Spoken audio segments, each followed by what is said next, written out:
Jana pia tarehe 21 tuliweza kufanikiwa kudhibiti uhujumu huu wa uchumi wa matangi haya yasiyopungua 88 ambayo kila moja lina lita 250. Kwa kweli vijana wangu nikupongezeni sana, na niwaahidi mimi mkuu wa mkoa wa Kaskazini Pemba niko na nyinyi bega kwa bega muda wowote, wakati wowote, kwa lengo la kuilinda nchi yetu na kuhakikisha kwamba huu upotevu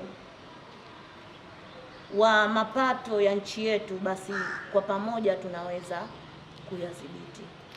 Niwaambie vijana wangu, muendelee kufanya kazi kwa bidii kubwa, juhudi na maarifa pamoja na uzalendo, mkiamini sisi viongozi wenu huku tuko pamoja nanyi.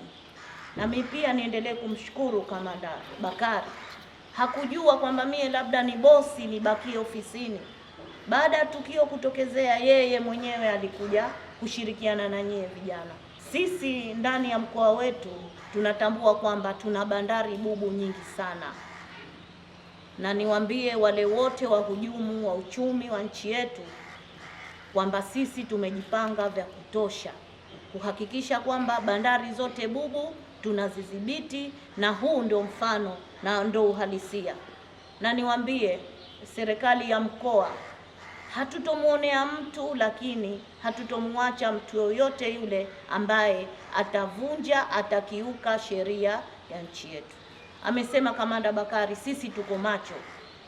Siku ya jana walitarajia labda sisi tutakuwa tunakula futari, au sio? Tunafutari, lakini kumbe hajui kwamba watu wako macho. Kwa hiyo niendelee kuambia na niseme kwamba mkoa huu kupitia vikosi vyetu vyote tumejipanga kuhakikisha mkoa unabakia kuwa salama, lakini mambo maovu yote katika mkoa wetu yanaondoka. Kwa hiyo niwaambie wale wahujumu wa uchumi wanaojipatia kipato kwa njia ambazo si rasmi, haya mambo waachane nayo mara moja, kwa sababu watapata hasara iliyo kubwa, au sio? Kwa mfano kama sasa hivi hii ni hasara kubwa, wengepitisha hii kwa utaratibu, wengejipatia faida na mambo mengine, serikali tukaweza kupata kodi, au sivyo? Lakini leo wao wamejaribu kutumia njia ambazo si rasmi na wakaweza kufanya vitendo kama hivi, na niendelee kuambia sisi hatuto wafumbia macho. Kwa hiyo nimalizie kwa kukushukuruni sana, nikutakieni kila la heri katika kutenda kazi zenu.